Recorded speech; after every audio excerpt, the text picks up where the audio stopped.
Assalamualaikum warahmatullahi wabarakatuh. Apa kabar anak-anak muslim kelas 2? Insyaallah kalian sehat dan makin semangat. Oke anak-anak, kita lanjut ke pelajaran akidah akhlak kita. Kita buka halaman 65 bab 7 Asmaul Husna 2. Yang sebelumnya di semester 1 kita sudah belajar Asmaul Husna. Sekarang lanjutannya anak-anak. Nah, dibuka halaman berikutnya. Nah, itu ada gambar gunung, hutan ya. Perhatikan keadaan alam di sekitar.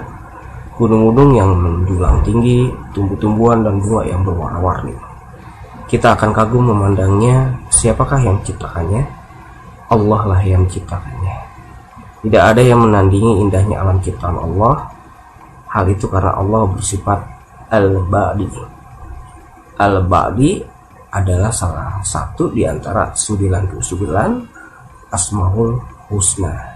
Ayo pelajari bersama berapa sifat-sifat Allah itu. Oke, kita lanjut. Al-Qudus. Al-Qudus. Al-Qudus artinya Allah Maha Suci. Allah Subhanahu wa taala tidak memiliki sifat buruk, misalnya sombong, iri atau dendam. Sifat Al-Qudus menyebabkan Allah Subhanahu wa taala berbeda dengan makhluk ciptaannya. Sifat dan zat Allah Subhanahu wa taala berbeda dengan manusia, hewan dan tumbuhan. Sifat dan zat Allah Subhanahu wa taala berbeda dengan makhluk gaib juga ya anak-anak. Berbeda karena Allah pencipta dan Allah Al-Qudus Maha Suci. Nah, firman Allah dalam surat Asy-Syura ayat 11 artinya Allah pencipta langit dan bumi. Dia menjadikan bagi kamu pasang-pasangan dari jenis kamu sendiri dan dari jenis hewan ternak pasang-pasangannya juga. Dijadikannya kamu berkembang biak dengan jalan itu. Tidak ada sesuatu pun yang serupa dengan dia, dan dia yang maha mendengar, maha melihat. Nah, Allah udah kita tahu ya, Allah itu maha sempurna. Allah tidak memerlukan apapun. Allah tidak kekurangan. Allah harus dipuji dan disembah. Kalian harus berbuat baik agar disayang oleh Allah. Orang yang disayang Allah dekat dengannya. Nah, makanya tidak ada yang menandingi Allah ya. Walaupun jin, setan, karena Allah itu penciptanya, tidak ada yang bisa menandingi. Nah, yang berikutnya B. As-Somad. As-Somad artinya Allah tempat meminta. Kita tidak boleh meminta kepada selain Allah Subhanahu wa ta'ala. Benar sekali anak-anak, karena Allah tempat kita meminta. Allah Subhanahu wa ta'ala merupakan tempat untuk bergantung dan meminta pertolongan. Meminta pertolongan kepada Allah Subhanahu wa ta'ala dilakukan dengan cara apa? Berdoa. Ya, benar. Berdoa bukan di waktu sholat 5 waktu aja anak-anak ya. Berdoa itu kapan saja. Nah, Allah berfirman, nah ini surat Al-Ikhlas ayat kedua, Allahus Somad. Nah, Allah tempat meminta segala sesuatu. Nah, dalam ayat lain juga surat Al-Mu'min ayat 60, dan Tuhanmu berfirman, berdoalah kepadaku, niscaya akan aku perkenankan bagimu.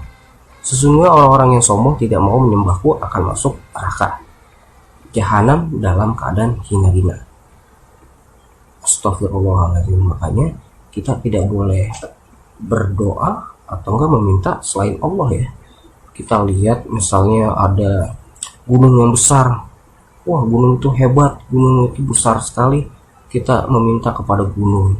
Atau enggak kita lihat laut yang begitu indah, yang begitu lebar, begitu luas. Nah, karena semua itu ciptaan Allah, ya kita harus mintanya kepada penciptanya ya. Nah, doa merupakan alat untuk menghubungkan diri kepada Allah Subhanahu wa ta'ala. Berdoa tidak hanya dilakukan ketika kita mendapat musibah. Jangan kita kalau lagi kena musibah, kita terjatuh, misalnya kita lagi kesusahan, itu baru kita berdoa. Tapi kalau lagi kita lagi senang, kita lupa sama Allah. Itu tidak boleh anak-anak ya. Berdoa juga dilakukan ketika kita sedang senang. Nah, mau senang, mau susah, tetap kita berdoa, apalagi sholat 5 waktunya. Rasulullah SAW bersabda bahwa doa merupakan pedangnya orang Islam. Berarti pedangnya orang Islam artinya senjatanya orang Islam. Apabila kita berdoa kepada Allah Subhanahu wa taala, akan diberikan kemudahan. Allah juga memberikan jalan keluar untuk menghadapi kesulitan. Berdoalah kepada Allah, Allah sebagai tempat meminta dan tempat bergantung. Nah, itu gambar animasi tentang berdoa ketika sholat ya anak-anak. Nah, kita lanjut. Allah bersifat as-somad. Jika yang kalian inginkan baik, Allah pasti mengabulkannya. Jika belum dikabulkan, Allah akan menggantikannya di akhirat. Jika kalian sedang sedih, berdoa kepada Allah. Hanya kepada Allah kalian memohon pertolongan. Allah berfirman sebagai berikut.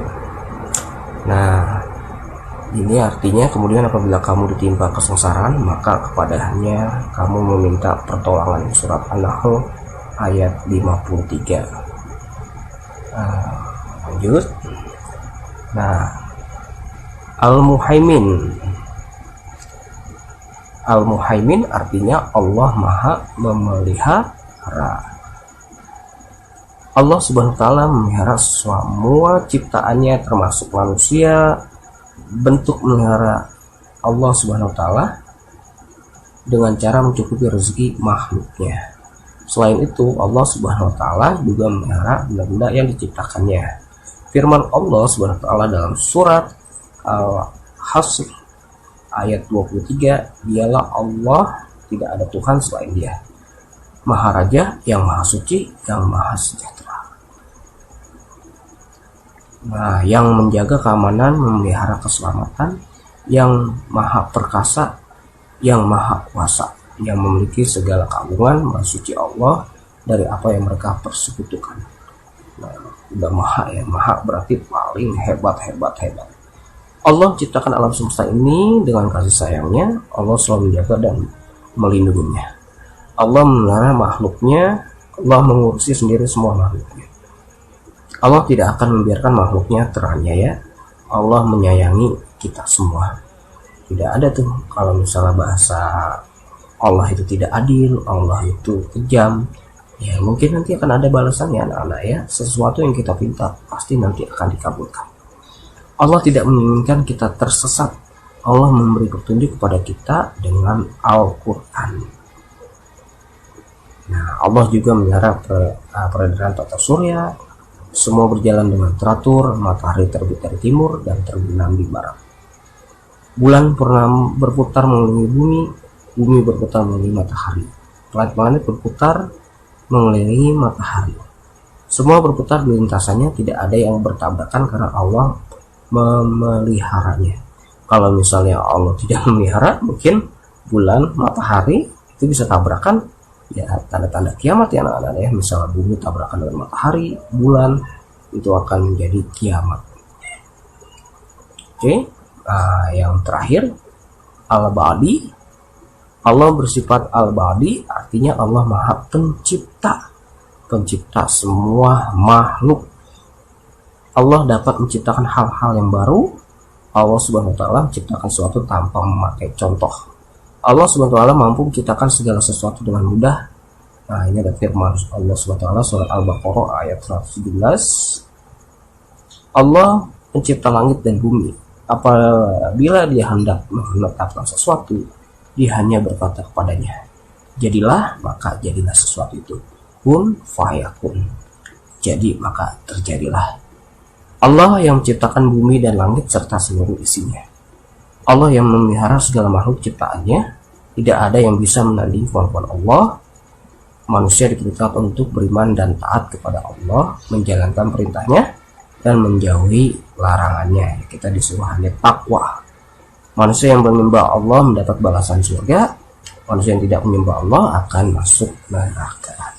Oke, anak-anakku, mungkin materi ini bisa kalian baca lagi tentang Asmaul Husna kedua ini. Ada sifat-sifat Allah yang mungkin dari 99 sifat, ya inilah salah satunya sifat keesaan atau kekuasaan Allah ya. Oke, selamat membaca kembali anak-anak untuk materi akidah akhlak, dan mungkin kalian akan menambah wawasan dan ilmu pengetahuan nama-nama Asmaul Husna. Selama ini kalian hanya tahu mendengar, sekarang kita akan tahu apa artinya dan kenapa bisa nama Allah itu. Oke, cukup sekian dari Pak Arif. Selamat belajarnya, jangan kendor-kendor, dan ingat 5 waktunya jangan lupa. Oke, Bapak akhiri materi hari ini, besok kita lanjut dengan materi berikutnya. Wabillahi taufiq wal hidayah. Assalamualaikum warahmatullahi wabarakatuh.